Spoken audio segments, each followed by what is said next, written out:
Hello, and welcome to another episode of HCC MovieMakers Academy Movie Reviews. My name is Nguyen, and I have here Soroosh, Mehdi. And we have seen the movie called Dark Places.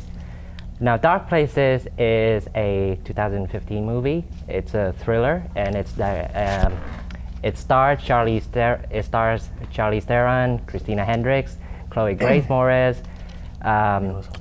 who else? Corey Stoll, and Nicholas Hoult. And what's the story about? Well, the story, in a short synopsis, Charlize Theron's character, Libby Day, is a, what is she now, like almost 30 years old. But as a child, she had witnessed, or semi-witnessed the majority of her family get murdered, and was under the impression that it was her brother. Inadvertently got him sent to prison, and so for the past 28 years, he's been in prison. Everybody's thinking it was him, except for one character, Nicholas Hoult's character, which he goes by the name of Lyle Worth in this one, and he is the head of this club, which is kind of like, they're not a book reading club or anything. They're a mystery solvers type of club. They're just really into it. I guess you might say they're a little obsessed with it too, but I mean, not so much where it's unhealthy. But he convinced somehow, with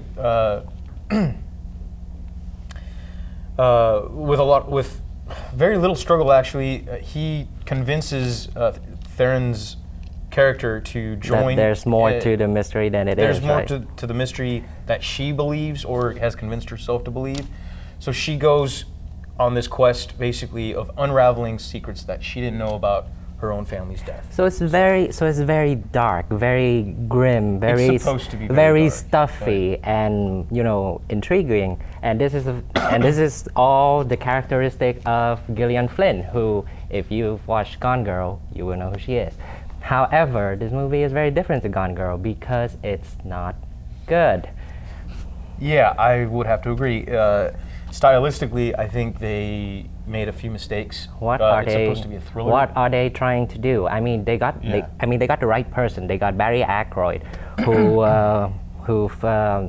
did the photography for United 93 and most of Paul Greengrass movie. And if you've seen those, you can see that he brought like really tangible feelings, tangible emotions from those movies to the audience.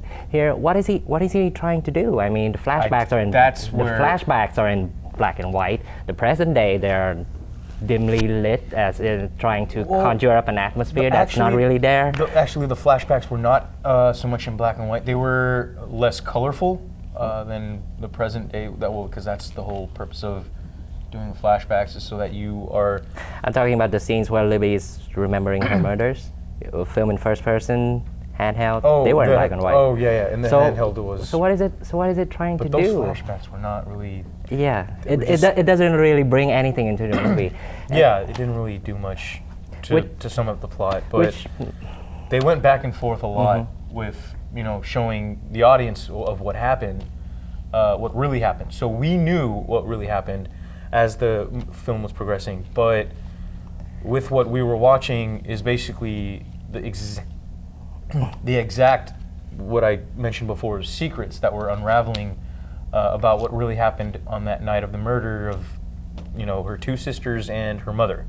So are there any redeemable qualities in this film? The only redeemable quality I can really bring up is basically Charlize Theron's and I do have to agree with that again. too. She was well, the thing is she had to carry everybody else, to be honest with you. I really think even though Chloe Grace Moretz is really good, but then Nicholas Hoult did very fine too. But he was rarely in any of the scenes. I mean, he was the very definition of putting to the sidelines. It's just he was more of like the supporting. He disappeared for the middle portion of the movie. And yeah, he was the only one that was kind of looking after Charlize Theron's character, but.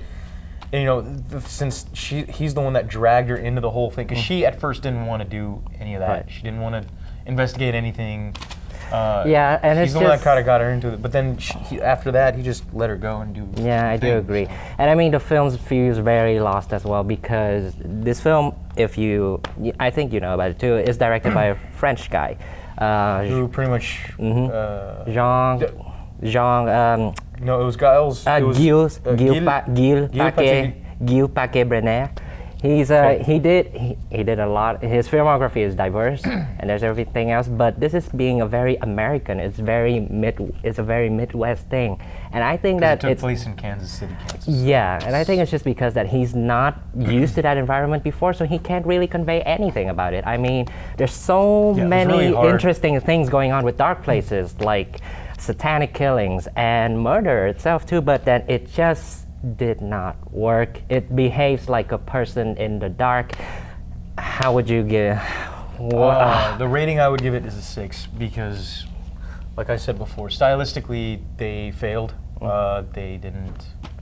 Well, I'm known for being lenient, but I have to give this a 4.